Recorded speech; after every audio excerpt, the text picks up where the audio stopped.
People have read it. You figured out you married crazy, but what was the last straw that made you say F it? Money would disappear from time to time, like as soon as I had saved enough for something important.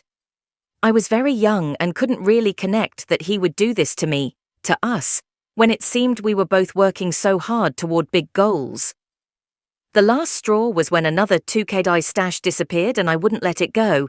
I demanded he tell me where it went, and he said, "If I don't want you to know something, you will never know." She contacted an ex-girlfriend who we found out had breast cancer. They met for lunch and started hanging out without me knowing it. Then she tells me that her and the ex-girlfriend had worked something out where I would get back with the ex so she could be happy. And then after she passes away, we would get back together again. There was a bunch of weird stuff before that, but this one took the cake. Ooh, this is question for me. My ex-husband was a bad man and definitely crazy. Could say so much here, but the final straw is the question asked. So, from shortly after we met, he told me he had a deceased son, and that not many people knew as he didn't like to share it. He said the child passed away age 4, and that he had had him on holidays as he wasn't really with the mother anymore, but they'd had many memories. He told me everything about this kid, his favorite toys, his hobbies, his birthday and death day, his full name including 2 middle names. He had a tattoo for his son. Pictures. Everything you'd expect, really, without demanding someone to show you cold, hard proof. We even drove 9 hours to visit his grave, but never actually went to the grave, as my ex broke down crying. In fact, when our bio child together was born, we attempted to list him as her sibling on the birth certificate, but we weren't allowed as I wasn't his mother, and there was no half siblings allowed to be listed. But there was loose threads.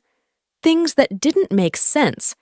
It was hard to demand proof, and people don't tend to lie about deceased children, and it's a hell of an accusation. But eventually I did. Too much to explain, but this son never existed. And I spoke to the supposed mother, and she said, "Why does he keep doing this?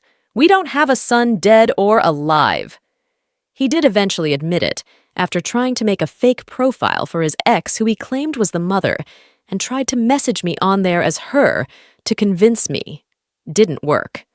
That was the last straw. Made my escape with my daughter a week later. Needed some planning. Never seen him again, thank God. Got full custody.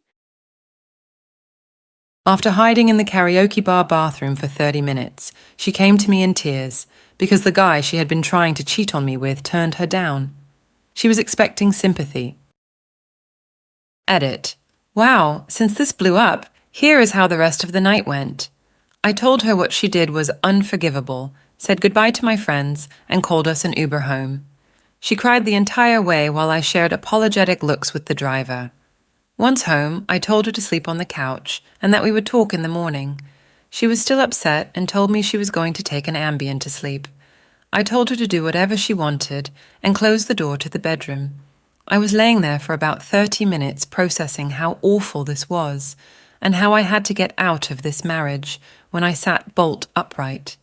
She had been drinking a lot that night, and then she took a sedative. I ran out to the living room and tried to shake her awake. No response. She was still breathing, but I couldn't wake her, so I called 911.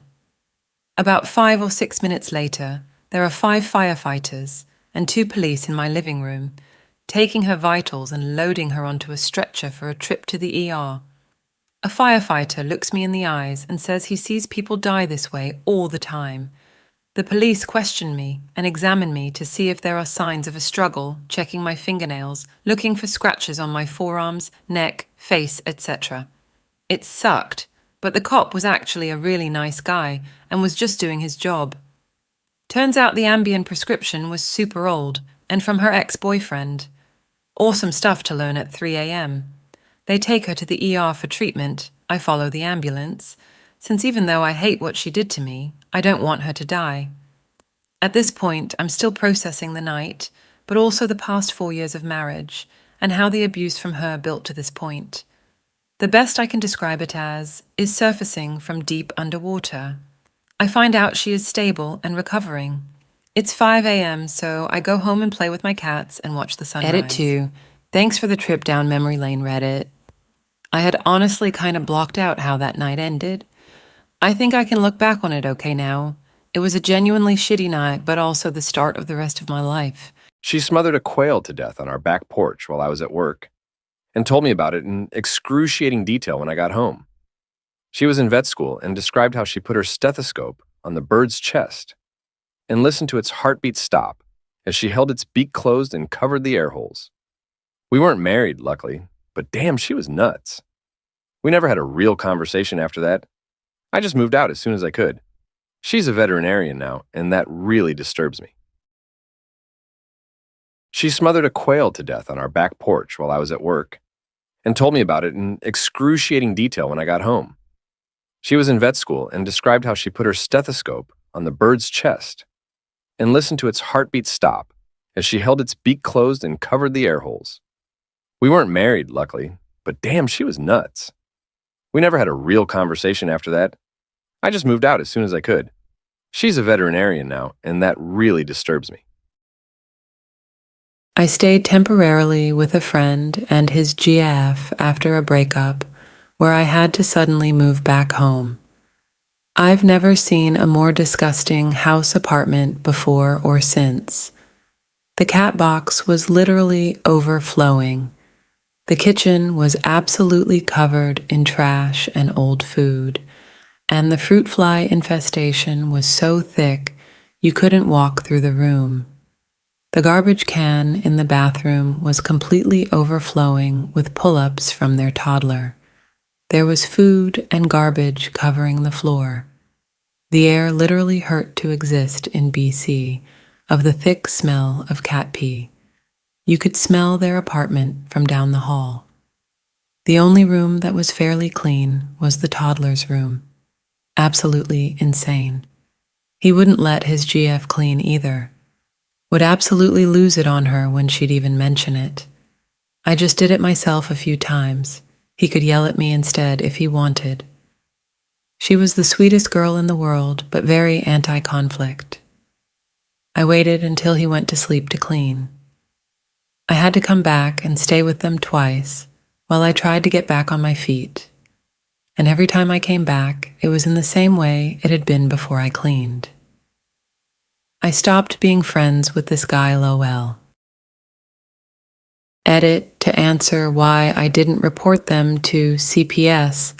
At that point, I didn't realize that this was something that CPS should be reported to about. I was pretty young at that point, and from my experience with CPS, I thought they mainly took kids away from physically abusive parents. I spent my childhood in abusive foster homes that were worse than my abusive father. So, in my mind at the time, calling CPS was for physical abuse, and kids would very likely be put in abusive homes, which would be worse than the conditions he was in. He also spent most of his time at his dad's, which was probably why his room was mostly neat compared to the rest of the apartment. Looking back, I wish I had reported this, and while it might seem like common sense to everyone now, this was when I was really young and before everyone had instant access to the internet all the time.